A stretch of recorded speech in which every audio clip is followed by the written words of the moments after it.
The Marshal's Bride by Weston Ford. The stagecoach rattled along the rutted trail, jostling its lone female passenger with each bump and dip in the road. Clara Bennett clutched her reticule with one hand and braced herself against the worn leather seat with the other, determined not to be thrown across the carriage. After 3 days of travel, she longed for solid ground beneath her feet and a proper bed. "Not much farther to Cottonwood Springs, miss," the driver called down. "Be there before nightfall."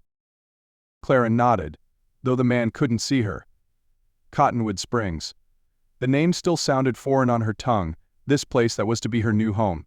She smoothed the wrinkles from her navy traveling dress, wincing at the layer of dirt that had accumulated despite her best efforts. What would her future husband think of her disheveled appearance? The thought of Marshal Thomas Reid waiting for her in town sent a flutter of anxiety through her stomach. 6 months of correspondence had led to this moment, letters exchanged through her cousin Martha, who had married the town doctor last spring. Martha's enthusiastic descriptions of the handsome, honorable lawman had convinced Clara to accept his proposal, sight unseen. At 26, with no suitors and her father's recent passing leaving her with little means of support, the arrangement had seemed practical, sensible. The Marshal needed a wife, and she needed security. A marriage of convenience, they both understood. Yet as the stagecoach drew nearer to her destination, Clara wondered if she had been impulsive in her decision. The coach slowed as they approached the town, and Clara peered out the window. Cottonwood Springs was larger than she had imagined, with a main street lined with wooden buildings and boardwalks. A church steeple rose above the surrounding structures, and horses were hitched outside what appeared to be a saloon. When the coach rolled to a stop in front of the station, Clara took a deep breath and straightened her bonnet. The door swung open, and a broad-shouldered man in a dark vest and white shirt stood waiting, his badge catching the late afternoon light. "Miss Bennett?"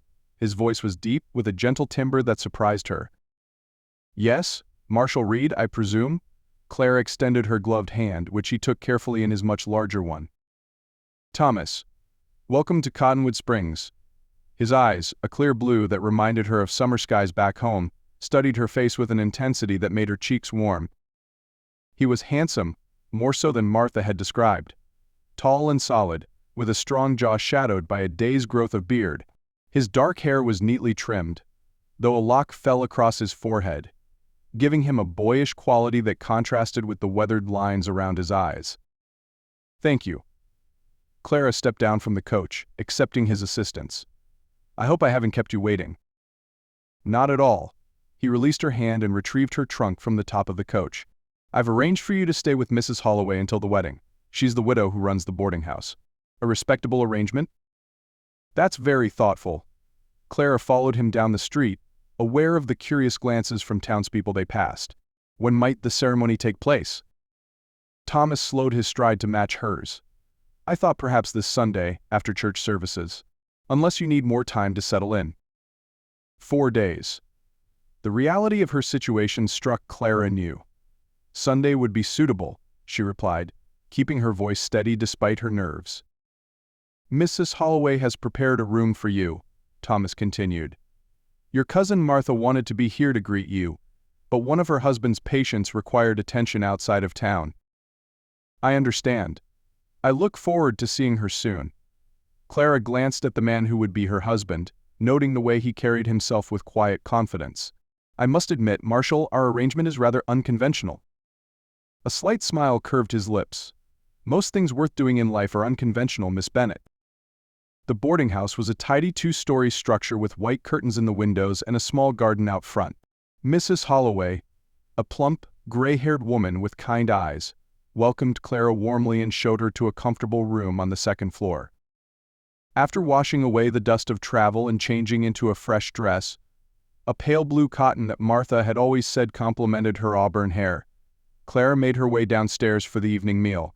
Thomas had promised to return to escort her on a brief tour of the town before darkness fell. She found him waiting in the small parlor, hat in hand, engaged in conversation with Mrs. Holloway. Both turned as she entered. "My, don't you clean up nice," Mrs. Holloway beamed. "The Marshal here was just telling me how your letters brightened his days these past months." Clara glanced at Thomas, whose ears had reddened slightly. "Were they? I'm pleased to hear it." "Mrs. Holloway exaggerates," he said, though his eyes held appreciation as they traveled over her. "But your correspondence did provide a welcome respite from the daily concerns of my position." Outside, the evening air had cooled, carrying the scents of pine from the distant hills and cooking fires from nearby homes. Thomas offered his arm, and Clara placed her hand in the crook of his elbow, feeling the solid strength beneath his shirt sleeve. "Our town isn't as refined as Boston," he said as they walked along the boardwalk, "but we have all the essentials and some comforts besides. It seems quite civilized." Clara observed the various establishments: a general store, the telegraph office, a small restaurant, and further down, a dress shop that caught her eye. "Mayor Jenkins has worked hard to attract businesses and families," Thomas explained. "He believes Cottonwood Springs will be an important stop on the railroad within 5 years." They paused in front of the jailhouse, a sturdy building with barred windows. "This is where I spend most of my days," Thomas said, a hint of apology in his voice. "The duties of a marshal can be unpredictable." Clara studied the building. "Do you enjoy your work?" Thomas considered the question. "I believe in what I do. This town needs order to prosper, and families need safety to put down roots." He looked down at her. "I hope that doesn't disappoint you."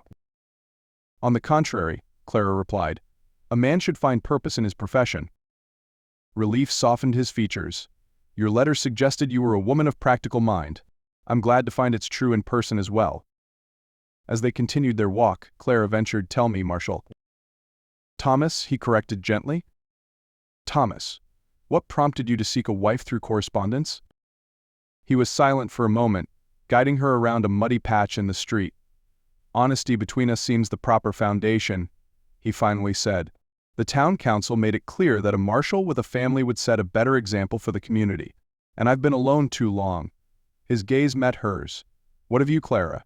What brings a Boston lady to marry a lawman she's never met?" "Practicality," she admitted, "and perhaps a desire for something more than the limited prospects before me." She hesitated. "My father's debts left me with few options." Thomas nodded, his expression somber. "Then we both enter this arrangement with open eyes. I can promise you security and respect, if not the romance of girlish fantasies." Clara felt an unexpected pang at his matter-of-fact assessment. "Those fantasies belong to younger women. I'm quite happy with security and respect."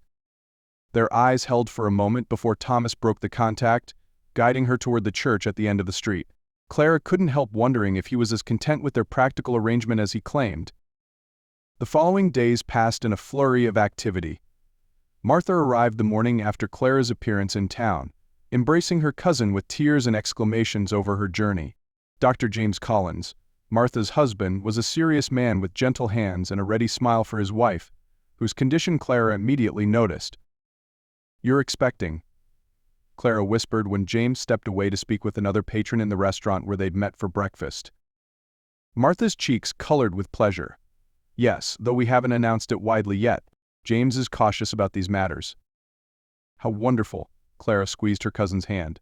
"You look radiant." Martha leaned forward. "But enough about me. Tell me of your impressions of Thomas.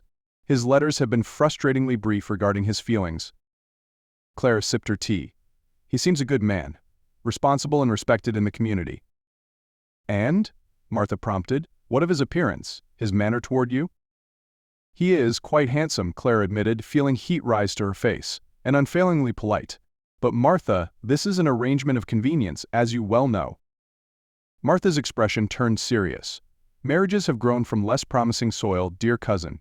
Thomas Reid may seem reserved, but I've seen how his eyes follow you." Clara dismissed the comment with a shake of her head. "You're a romantic. The Marshal and I have a clear understanding." Later that day, as Clara was being fitted for her wedding dress, a simple cream-colored gown with lace at the collar and cuffs, she pondered Martha's words. Had she noticed Thomas watching her? Their interactions had been proper and somewhat formal, though she had caught glimpses of a dry humor beneath his serious demeanor. That evening, Thomas escorted her to dinner at the home of Mayor Jenkins and his wife, a social occasion clearly designed to introduce Clara to the town's leading citizens.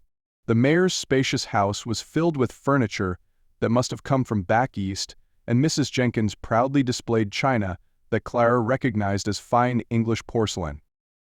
"Marshal Reid speaks very highly of you, Miss Bennett," Mrs. Jenkins said as they sat in the parlor before dinner. He's been quite the catch in our little town, but never showed interest until your cousin mentioned you." Clara glanced across the room where Thomas stood conversing with the mayor and a man introduced as the bank manager. "The marshal is generous in his assessment. We've had limited acquaintance until now." Mrs. Jenkins patted her hand. "Well, dear, sometimes the best matches are those made with the head rather than the heart. My Harold and I had an arranged marriage, and we've rubbed along quite nicely these 30 years. During dinner, Clara found herself seated beside Thomas, acutely aware of his presence. His sleeve brushed hers as he reached for his water glass, and she felt an unexpected warmth at the contact. "Are you comfortable?" he asked quietly. "These gatherings can be tedious." Clara smiled. "I'm quite well, thank you. Miss Jenkins has been most welcoming."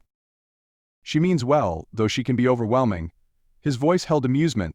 "Like most in town, she's curious about the woman who captured the marshal's attention." "I hardly think captured is the appropriate term," Clara replied, matching his light tone. "Agreed upon, perhaps." Thomas's eyes squinted at the corners. "You have a lively mind, Miss Bennett. I find myself looking forward to our conversations." The sincerity in his voice caught Clara off guard, and she looked down at her plate. "As do I, Marshal." Later, as Thomas walked her back to the boarding house under a canopy of stars, Clara felt a shift in the air between them. Their practical arrangement seemed to be developing unexpected dimensions. "I've been meaning to ask," Thomas said as they approached Mrs. Holloway's gate, "whether you've given thought to our living arrangements after Sunday." Clara's step faltered slightly. "I assumed you had a home in town." "I do. A small house on Pine Street, not far from here." He stopped and turned to face her. "It's modest, built when I first took the position, but there's room enough for two. I've made some improvements this past month." The thought of sharing a home, and all that entailed, with this man she barely knew sent a flutter through Clara's stomach. "I'm sure it will be perfectly adequate." Thomas studied her face in the moonlight. "Clara, I want you to know that I don't take this lightly, our marriage. You'll be my wife in name and in truth, but I won't." He cleared his throat. "That is to say, I understand that affection may take time to develop, if it does at all." Clara felt her cheeks burn. "You're very considerate, Thomas." "Not considerate. Honest." His voice had dropped lower. "I find myself drawn to you in ways I hadn't expected from our correspondence." Before Clara could formulate a response, Thomas reached out and gently tucked a strand of hair that had escaped her pins behind her ear. The touch was brief, but it sent a shiver down her spine. "Good night, Clara," he said softly, stepping back. "Good night," she whispered, watching as he settled his hat on his head and turned to leave. That night, sleep eluded her as she contemplated the changes in her life and the man who would soon be her husband. Saturday brought unexpected drama to Cottonwood Springs. Clara was examining fabric in the general store when shouts erupted from the street. She hurried to the window in time to see Thomas sprinting past, hand on his holstered pistol. "What's happening?" she asked the shopkeeper's wife. "Trouble at the bank," the woman replied grimly. "That's the second time this month." Concern gnawed at Clara as she hurried outside, joining other townspeople who had gathered at a safe distance from the bank. The mayor stood nearby, his expression tense. "What's occurred?" Clara asked a woman next to her. "Attempted robbery," came the terse reply. "Marshal Reid went in after them."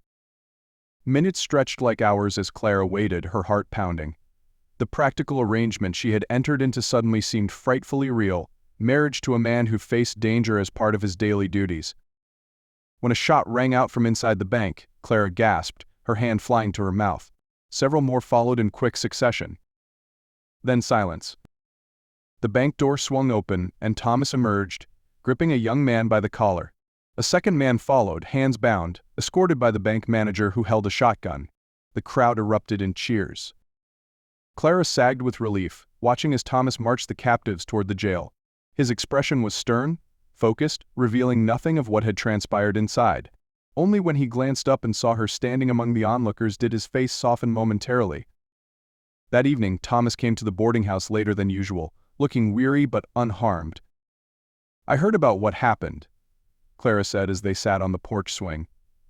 Mrs. Holloway had tactfully retreated inside, though Clara knew the woman was likely hovering near a window.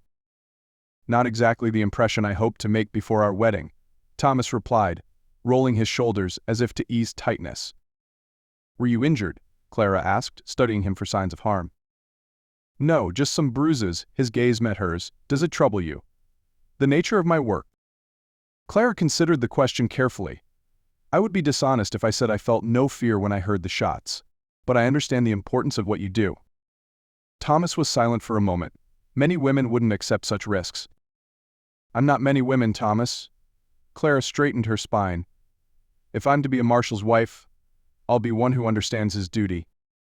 Something flickered in his eyes, admiration, perhaps, or relief. Tomorrow, he said quietly, when I make my vows, they won't be merely words to me, Clara. Clara's breath caught at the intensity in his voice. Nor to me, she replied softly. His hand found hers on the swing between them, large and warm as it covered her smaller one. They sat in companionable silence as darkness fell, the connection between them deepening beyond the practical arrangement that had brought them together. Sunday dawned clear and bright. Clara stood in her room at the boarding house, Martha helping to secure the small cluster of white flowers in her carefully arranged hair. You look beautiful, Martha said, stepping back to admire her cousin. The marshal won't know what struck him. Clara smoothed the cream-colored dress, simple yet elegant with its lace trim and fitted bodice. I hardly think Thomas will be overcome. This is a practical match after all. Martha raised an eyebrow. Is it still? I've seen how you look at each other. Clara felt her cheeks warm. We've developed a mutual respect. Respect doesn't make one blush, dear cousin. Martha grinned. But come, the carriage is waiting. Your bridegroom will think you've changed your mind. The small church was filled with townspeople, more than Clara had expected. She stood at the back, clutching a small bouquet of wildflowers, suddenly nervous. Then the music began, Mrs. Jenkins at the piano, and Dr. Collins appeared to escort her down the aisle in place of her father. Thomas waited at the altar, dressed in a dark suit rather than his usual attire, his badge notably absent. When he turned and saw her, the naked emotion on his face stole Clara's breath. This was not the expression of a man entering a marriage of convenience. The ceremony passed in a blur. Clara heard herself repeating vows, felt Thomas's hands steady as he slipped a simple gold band onto her finger. The minister pronounced them husband and wife, and Thomas leaned down to place a gentle kiss on her lips. Their first. Brief and proper for the setting, yet Clara felt it down to her toes. The celebration afterward at the hotel restaurant was cheerful, with townsfolk welcoming her warmly as Mrs. Reid. Thomas remained close to her side, his hand occasionally finding the small of her back in a protective gesture that felt both foreign and comforting. Are you happy, Clara? Martha asked when they had a moment alone. Clara watched Thomas across the room, laughing at something the mayor had said. I believe I could be, she replied honestly. He's a good man. As evening approached, Thomas guided Clara toward the door. If you're ready, he said quietly, I'd like to take you home. Home. The word held new meaning now. Clara nodded, accepting the congratulations and good wishes of the guests as they departed. Thomas's house on Pine Street was indeed modest but well-maintained, with a small front porch and newly planted flowers along the walkway. He paused at the door. Welcome home, Mrs. Reid, he said, and before Clara could respond, he had swept her into his arms and carried her across the threshold. Thomas, she exclaimed, startled by the traditional gesture she hadn't expected from their practical arrangement. He set her down gently in the front room but didn't immediately step away. I may be a practical man, Clara, but I'm not without sentiment. The interior was simple but comfortable, a sofa and armchair before the fireplace, bookshelves along one wall that surprised her with their contents. Clara moved closer, running her fingers along the spines. Shakespeare? Wordsworth? I wouldn't have guessed you for a poetry reader, Marshal. Thomas removed his coat and hung it by the door. There's much we have yet to learn about each other. Clara turned to face him, suddenly aware that they were truly alone for the first time, husband and wife. The reality of their new circumstances hung in the air between them. Thomas seemed to sense her nervousness. I'll show you the rest of the house, he said, gesturing toward a hallway. It's not grand, but... It's lovely, Clara interrupted, truly. The tour was brief, a kitchen with a new cooking stove Thomas pointed out with pride, a small study he used for town business, and finally, the bedroom with its large quilt-covered bed that dominated the space. An awkward silence fell between them. "I had Mrs. Holloway help with making things comfortable for a lady," Thomas finally said. "The wardrobe is empty for your things, and I've cleared space in the drawers." Clara nodded, unable to meet his eyes. "Thank you. That was thoughtful." Thomas stepped closer, and Clara's breath hitched as he gently tilted her chin up with his finger. "Clara, I meant what I said on Mrs. Holloway's porch. My vows weren't empty words." "Nor were mine," she whispered. His eyes searched hers. "When I wrote those letters, I thought I was making a sensible arrangement with a sensible woman. I never expected," he trailed off. "Expected what?" Clara asked, her heart pounding.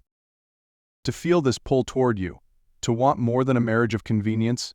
His thumb brushed her cheek. "But I won't rush you. We have time to know each other better." Clara surprised herself by leaning into his touch. "What if I don't wish to wait to know my husband?"